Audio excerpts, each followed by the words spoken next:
Osaka. Wow, deci mie chiar nu vine să cred. Acum realizăm că noi nu călătorim doar ca să vedem locuri, să trăim experiențe, călătorim și în timp de fapt, fiindcă după calendarul balinez, Saka, suntem în anul 1948, cu 78 de ani în urmă față de calendarul gregorian. Ce ziceți, prieteni?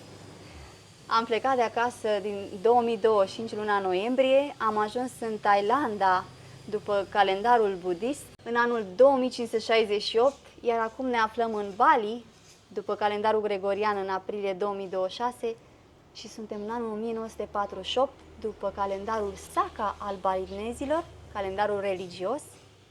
Iar asta e un lucru fascinant, chiar de-a dreptul fascinant. Haideți să vă arătăm ceva super interesant. Sigur, n-ați mai văzut așa ceva. Aici scrie aprilie 2026. Acesta este calendarul religios al balinezilor, se numește Saka și scrie clar aici în anul 1948.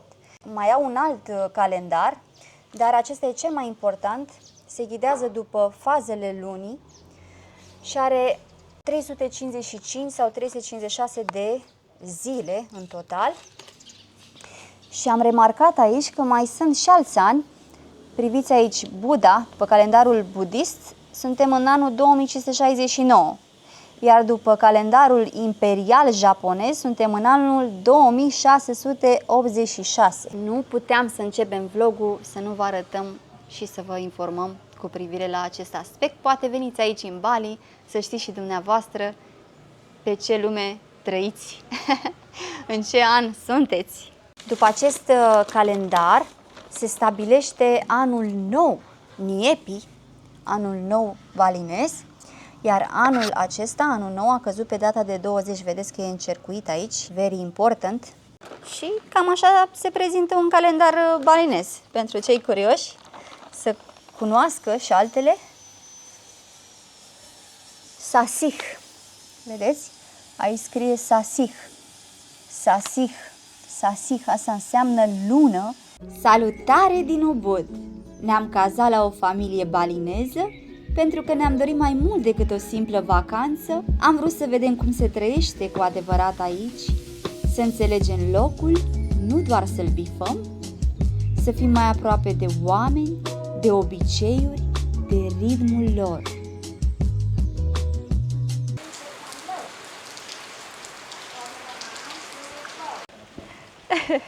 It's raining. It's a raining day. Yeah, really. For rest. No. Good for rest. Okay. Ia să vedem ce face drăgălașul nostru. Mezinul familiei. Papă el ceva aici. Priviți cum stă în găletușa asta. L-a pus bunica aici. Și cred că vorbește cu mama. Mama. Mama. Da, da, da. Îl încurajează să mănânce, da? Așa e?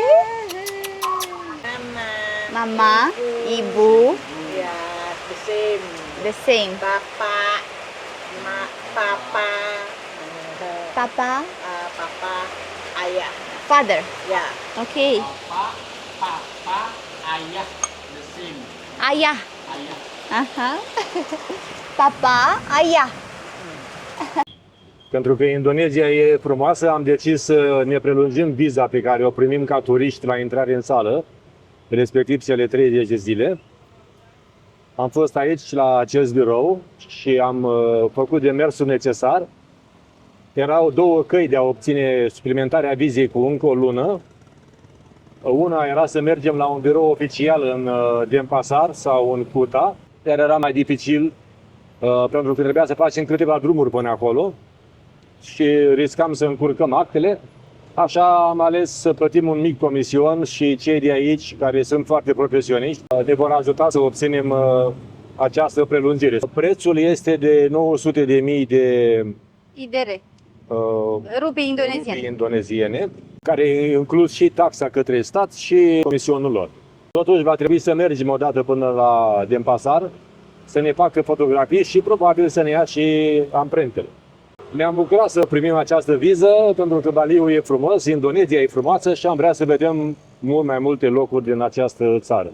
Trebuie menționat faptul că nu a durat mult timp tot acest demers, câteva minute, foarte simplu și eficient. 10 minute, mai mult nu. Da. Vrem să vă arătăm mai întâi cum se desfășoară traficul la orele după amiezii, aici în Ubud. E destul de aglomerat, mergem cu 10 la oră dacă mergem. Suntem într-o zonă centrală plină de restaurante. Merlins, acesta este restaurantul unei românce. Priviți dumneavoastră ce spune Waze-ul. Vom parcurge aproape 2 km în 18 minute. E linie roșie. Mergem în șir indian cu alții scuteriști. Dar chiar și așa avem ce să vedem. Nu ne plictisim pe aici prin Ubud. Dacă știți să stăpâniți un scooter, nu vă luați mașină că faceți dublu, dacă nu mai mult. Dublu și costul e mai mare și răbdarea e mai mare. Toate. Aici prin Ubud sunt foarte multe restaurante, diferite bucătării internaționale. Ai de unde alege dacă nu îți place mâncarea locală. Aici e indian. Indian, da. Stănuleț, te-ai făcut profesor în a conduce scuterul. Mergem și pe trotuar, mai mergem și pe șosea, pe unde găsim loc.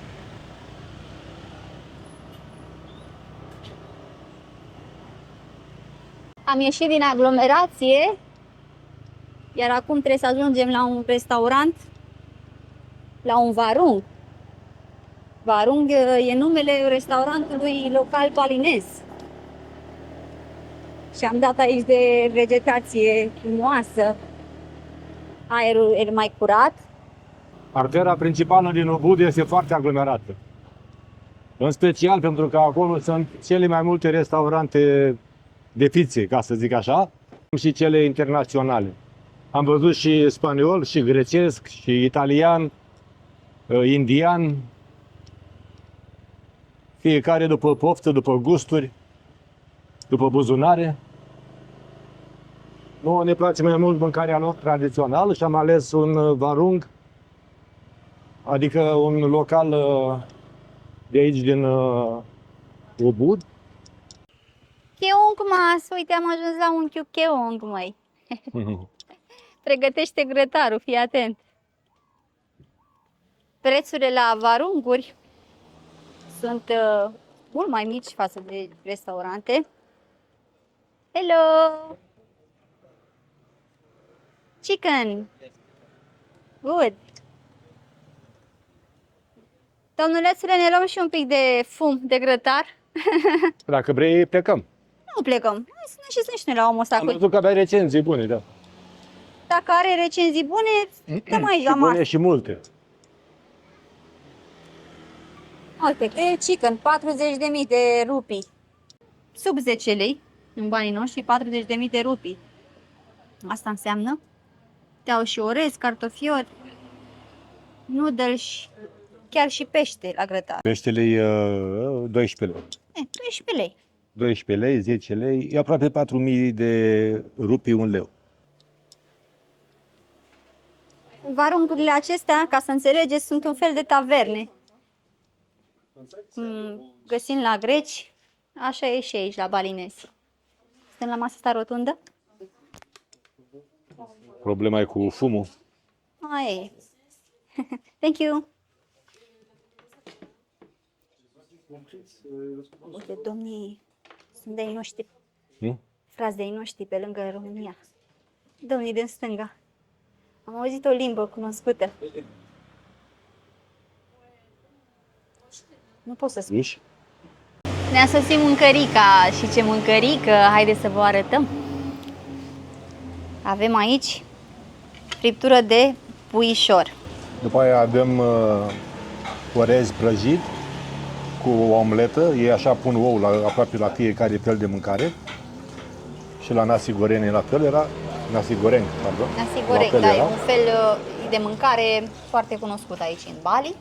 Puțină sălățică. Am cerut în mod special să ne aducă și Spicy. chili.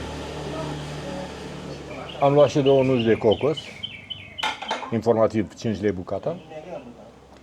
Un fresh de portocale. Un fresh de portocale făcut aici în fața noastră, friptura la fel, grătarul lângă noi.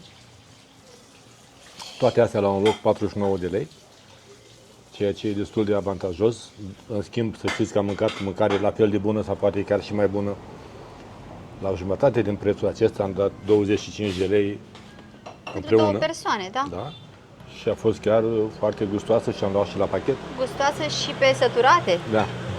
Iar acum vine întrebarea pentru dumneavoastră. Unde mai găsim noi acum în România, la ora asta, în 2026, să mănânci 2 persoane cu 50 de lei? Din câte mă amintesc eu, ultimul preț pentru o ciorbă de văcuță era tot 50 de lei. Pentru o singură ciorbă de văcuță. În București. Da. Și nu era la un super restaurant, era la unul mediu, dar bun. Dar era 50. 10 euro o ciorbă. Iar aici cu 10 euro și nici aproape 10 euro avem și nuci de cocos și suc de portocale și friptură și orez și ou și de toate. Prețurile sunt mai mici aici și mâncarea e bună. Alegeți, dacă aveți cum, alegeți barungurile locale, pentru că veți simți gustul mâncării tradiționale. Dacă vă place picantul, nu ezitați să cereți, pentru că ei, de obicei, din cauza turiștilor europeni care nu mănâncă picant, cam evită să pună condimente mai multe pe mâncare. Silahan. Silakan. Enjoy. Enjoy Thank you so much. plan makan siang. Ia priviți dumneavoastră ce ospăți avem aici. Fiecare farfuriuță din asta costă 7 lei și 50. Deci 7,50, 7,50, 7,50.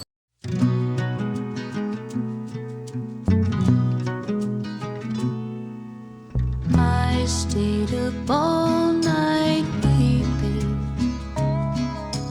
watching the moonlight shine through my window. I wonder where all of the time went since I found myself far from home. Years have gone by since I felt you. Held me close the few times that you did. I wish that you would talk about your feelings, 'cause then I know just how hard it must have been.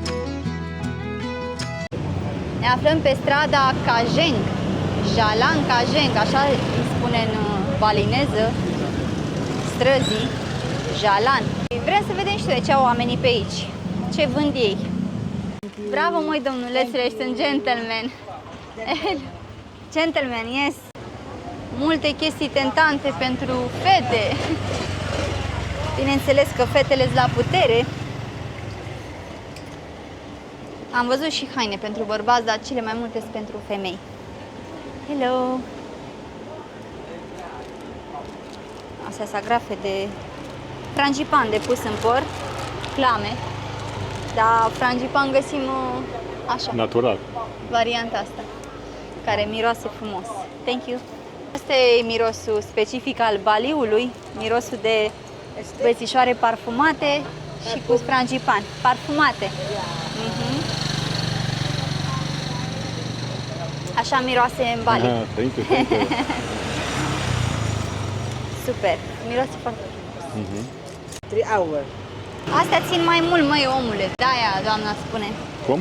Se păstrează mai bine în timp, adică nu ard așa de repede. Thank you. No, no, now. We come back. We come back. We come back. We come back. Uite muncerificioasă e Yes, doamna, yes, yes, nu-i yes. așa? Oh, doamne, doamne. Thank you so much. Bye-bye.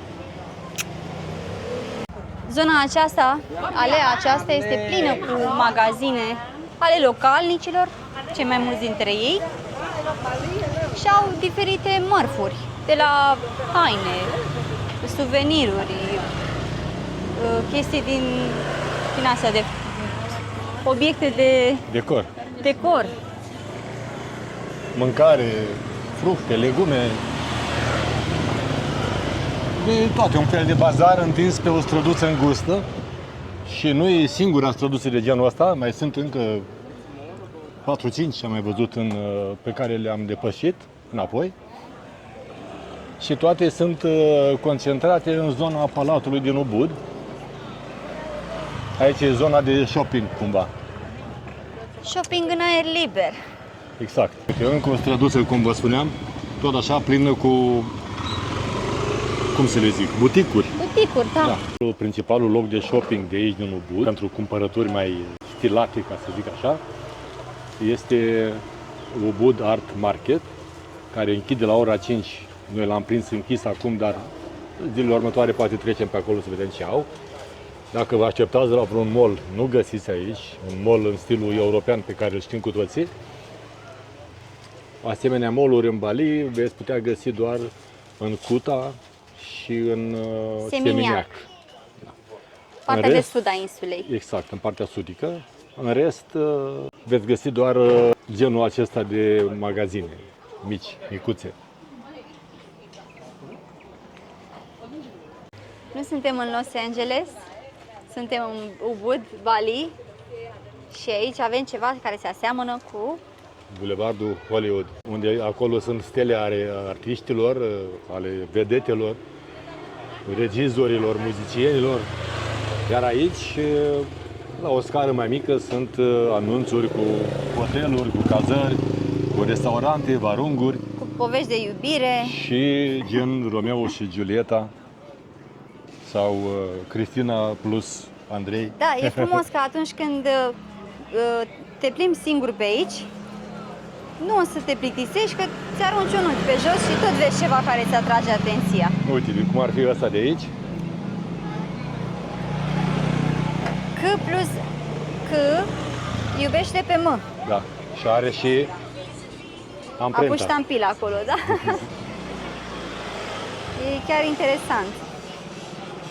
Italia a fost pe aici, uite, Belgia a fost pe aici, România e pe aici. Da? Noi, adică, călcăm Santa pe Cruz. aici. Oh, suntem tare bucuroși. Uite, aici a călcat un copil, ia. Vezi? Da, foarte frumos. Foarte frumos.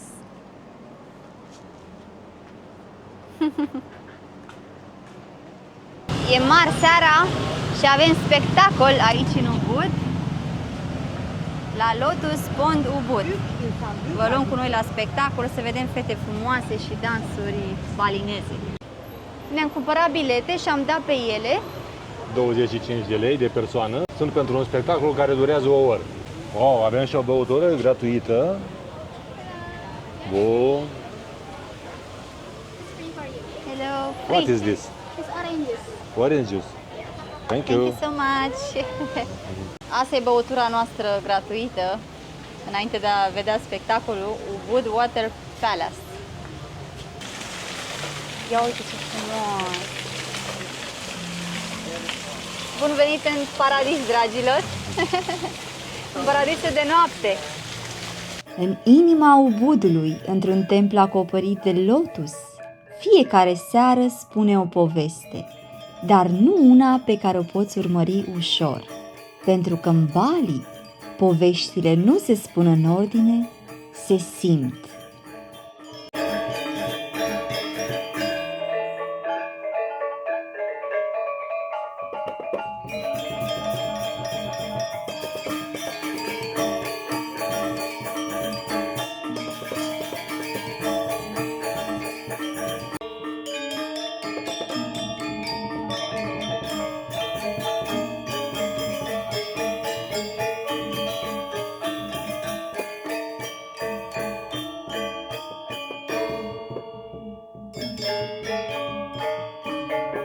Totul începe cu echilibrul. Două prezențe aproape identice, dar niciodată la fel. Fiecare mișcare e controlată, fiecare privire intenționată.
În Bali nimic nu este doar ceea ce pare.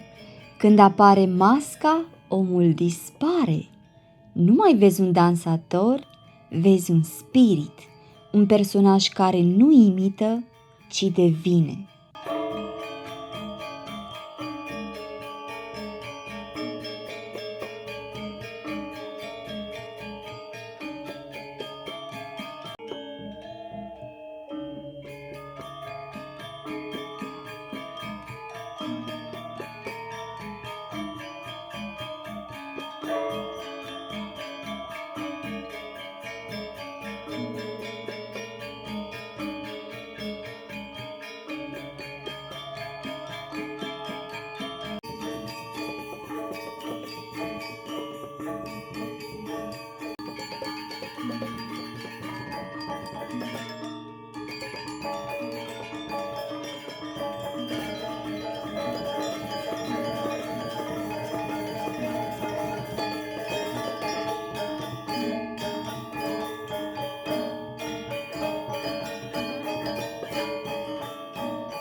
Și apoi totul revine la liniște, la echilibru, la aceeași frumusețe de la început.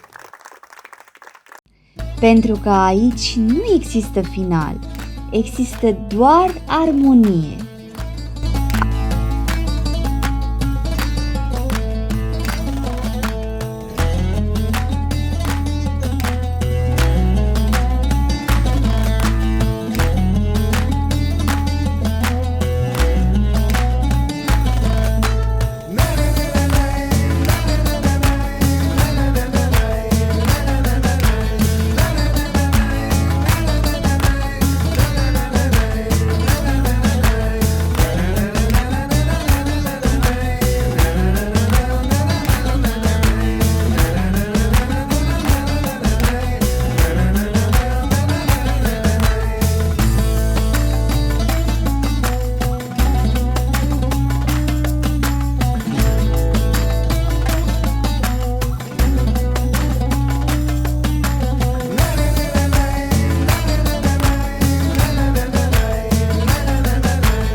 Asta nu a fost o poveste, a fost Bali.